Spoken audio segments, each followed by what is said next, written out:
नाशिकहून दिल्लीला गेले होते. दिल्लीच्या एअरपोर्टवर त्यांनी ते पुन्हा मोबाईलचा हँडसेट स्विच केलं. म्हणजे त्यांना कुठे आहेत ते डिटेक्ट होऊ नये.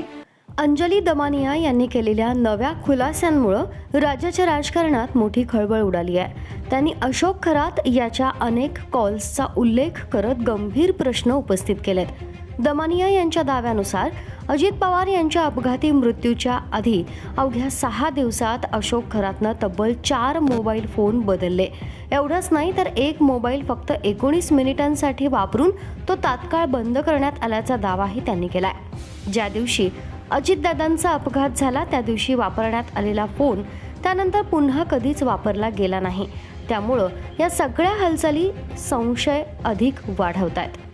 त्या दिवशी म्हणजे 27 जानेवारी ते 31 जानेवारी त्यांनी एक फोन वापरला जो त्यांनी परत कधीही वापरला नाही. आत्ताच्या घटकेला हे जे 4 फोन्स आहेत ते त्यांनी आधी एक स्विच केला, मग दुसरा स्विच केला, मग दुसऱ्यावरनं परत पहिल्यावर आले, पहिल्यावरनं तिसऱ्यावर गेले. हे सगळं करण्याची गरज काय होती? आणि ह्या दिवसांमध्ये आपल्याला तर माहितीच आहे की अजित पवार यांचा आता तो घात होता, अपघात होता, काय होता आपल्याला माहित नाहीये. पण ही अतिशय धक्कादायक बाब आहे आणि म्हणजे त्यांना कुठे आहेत ते डिटेक्ट होऊ नये म्हणून सुद्धा हे कदाचित स्विचिंग केलं गेलेलं असेल.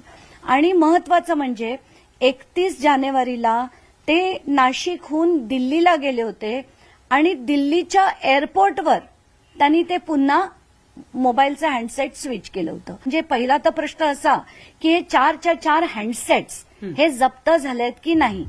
खरातच्या फोनवर सर्वाधिक कॉल्सही अपघाताच्या दिवशीच आल्याची माहिती समोर येत असल्यानं या प्रकरणात अनेक प्रश्न उपस्थित होऊ लागलेत.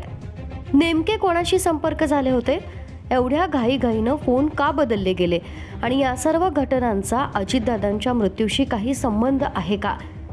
दरम्यान या प्रकरणात आता रोहित पवार यांनीही उडी घेत सरकारकडे थेट मागणी केली आहे. त्यांनी ट्विट करत म्हटलंय, अजितदादांच्या अपघात प्रकरणात भोंदू अशोक खरात कनेक्शन समोर येत असून त्या 6 दिवसात खरातनं 4 फोन बदलले तर एक फोन केवळ 19 मिनिटांचा कॉल करून बदलला.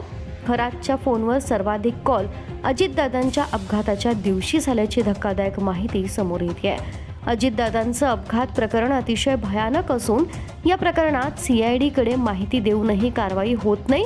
त्यामुळे तात्काळ CBIकडे हा तपास देणं गरजेचं आहे. CBIकडे तपास देण्यासंदर्भात सरकार त्वरित कार्यवाही करेल ही अपेक्षा आहे. सरकारनं आता जास्त उशीर करायला नको, अन्यथा हे संशयाचं धुकं अधिक गडद होईलच, शिवाय गुन्हेगार पुरावे सुद्धा दडपतील. रोहित पवार यांच्या या पोस्टनंतर राजकीय वर्तुळात चर्चांना आणखी उधाण आलंय. CID तपासावर प्रश्नचिन्ह उपस्थित होत असताना आता CBI चौकशीची मागणी जोर धरू लागली आहे. खरातच्या त्या फोन मागचं रहस्य काय? अपघाताच्या दिवशी आलेले कॉल्स कोणाचे होते? आणि अजितदादांच्या मृत्यू प्रकरणात अजून काय काय समोर येणार? या सर्व प्रश्नांची उत्तरं आता तपासातून समोर येणार का? याकडे संपूर्ण राज्याचं लक्ष लागलंय.